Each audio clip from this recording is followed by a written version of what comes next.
Well, good evening, everybody. Mr. Mack here. Thank you so much for coming to visit. Tonight, I'm going to tell you a little something about summarizing. When you summarize in class, you've probably done this, I'm sure. Your teacher has asked you to write a summary, or you've done it in life. You know, when you're telling somebody about the movie you saw, if the movie was 2 hours, you're not going to spend 2 hours telling this person the whole movie every single minute. You're going to summarize it. Somebody didn't get to see a championship football game, so they want you to tell me all about it, they say. So you start to tell them. You don't tell them every single solitary minute of the game. You're going to tell them the highlights. You're going to tell them the most important parts. That's what summarizing is. You've been doing summary, using summary, employing summary since you've been old enough to tell stories and talk about stuff. When somebody asks you, what was your night like? You're not going to tell them everything you did.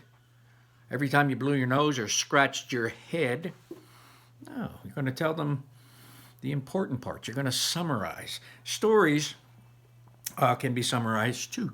You can summarize a paragraph. You can summarize a chapter. You can summarize an entire book. You can summarize a whole series. Summary. This is what summary is in a nutshell. And you know, Mr. Mack, I don't have, these fancy schmancy computer things. This is Mr. Mack's way of teaching these handwritten things. So please forgive my chicken scratch. I think you can make it through. My students will be able to make it through. They're used to Mr. Mack's chicken scratch. Anyway, summary is when you retell a story in a shorter way, including only the important parts. That's all summary is. Retelling, you're just like when you tell a story, just like when you talk about the championship game or a movie or a great book. Somebody says, well, what was the book about?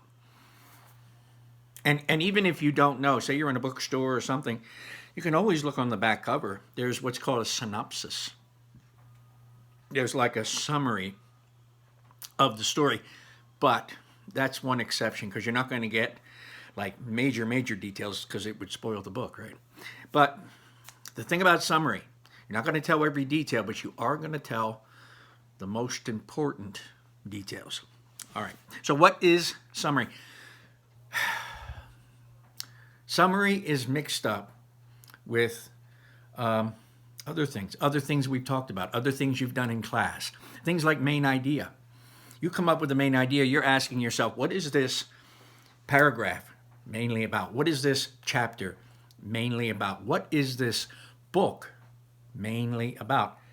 And now as soon as you say that, then you're going to come up with the main idea, but you're also going to be able to come up with a summary.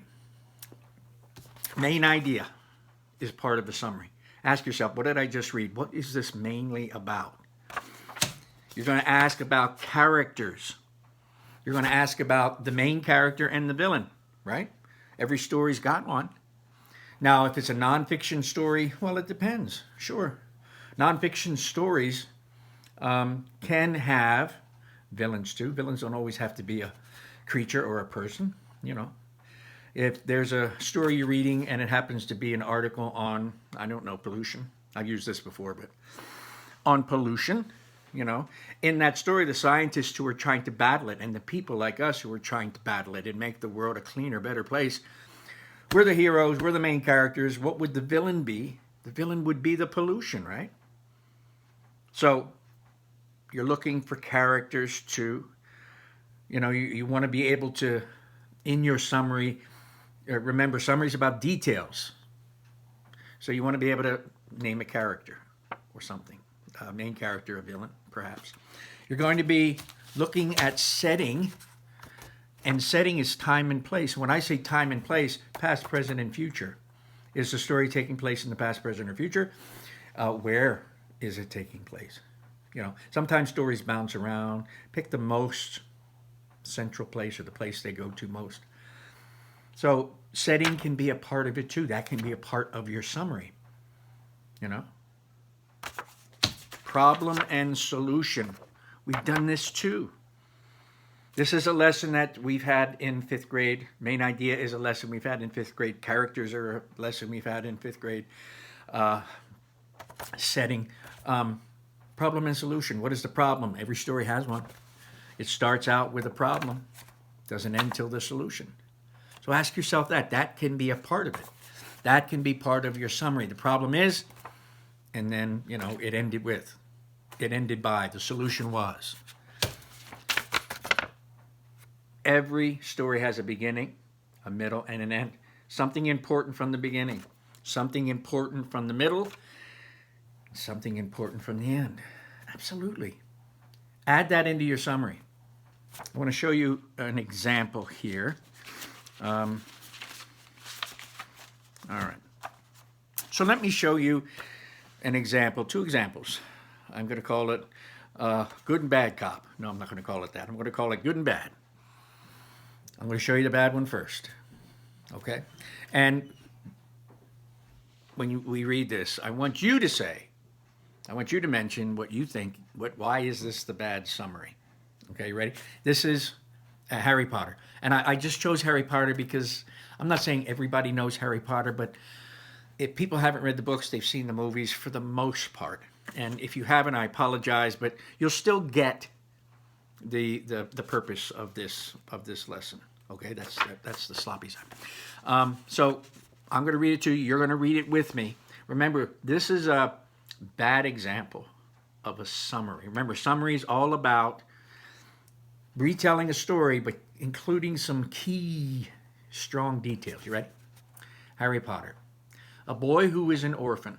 He lives with his aunt and uncle. He goes to a school and battles a villain named Voldemort. Well, is all that true? Yeah, it's all true. He's a boy, and his name's Harry. He lives with his aunt, he lives with his uncle. He goes to a school, and he battles a villain. Absolutely. But this could be 1.5 million stories.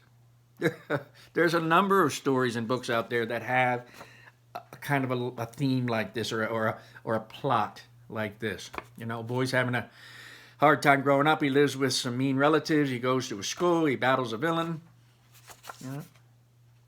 So that's a summary. I can't say it's a lie. It's just not. There's no detail, none whatsoever. This is a different story. No, I'm sorry. That was an idiom. This is the same story, but written by someone who gets the concept of a summary. Okay, make sure I hold it there so you can see. Harry Potter, a boy who is orphaned and has to live with his mean aunt and uncle. He learns that he is a wizard. He goes to a wizarding school named Hogwarts. He battles an evil villain named Voldemort. Now, you must agree that has a lot more detail. If you were going to tell somebody, if somebody says, what's Harry Potter about? And you told them this, they're going to say, oh, great. Got any other books? Maybe. I mean, that doesn't, well, let's just face it. It's a little boring. This one, if you love the same kind of genres I do, this is going to sound appealing. It's going to sound awesome if you've never seen the movies or read the books. This summaries, it's gonna be a winner. I truly believe so. This is also key in a summary. Summaries must be in your own words. There's a big word called paraphrasing. And paraphrasing is great. Paraphrasing is when you are completely changing what is written. So you're going to put it completely in your own words. Some people might argue that paraphrasing and summarizing are two different things, but paraphrasing is kind of melted. It's like the butter, melted in there. And when you paraphrase, you're putting it in your own words. Summarizing is doing that too. Summary is all about putting things in your own words, but you're keeping the meat, you're keeping the details. That's the key too. Keeping the details, putting it in your own words. That's what summary is, making it short. You're not going to tell, somebody says, what's that movie about? You're not going to spend 2 hours telling them what the movie's about. You're going to summarize it in probably a minute and a half. And that's it. That is all summarizing is. When your teacher asked you, or a test or an assignment asked you, summarize this passage, summarize it, take the key details. Look at the beginning, the middle, the end. What's it mainly about? Find the main idea. Who are the main characters? Who's the protagonist, the main character? Who's the antagonist, the villain?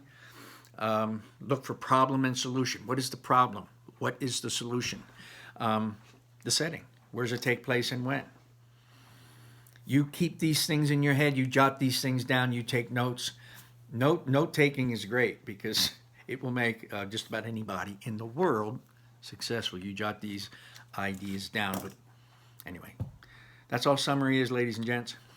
You know, telling a story, retelling a story in a much shorter form using detail. You know, it's a difference. I love crab cakes. And I don't know about you, but have you ever had a crab cake someplace and, you know, it was delicious and it was just so full of crab meat and it was amazing and fantastic.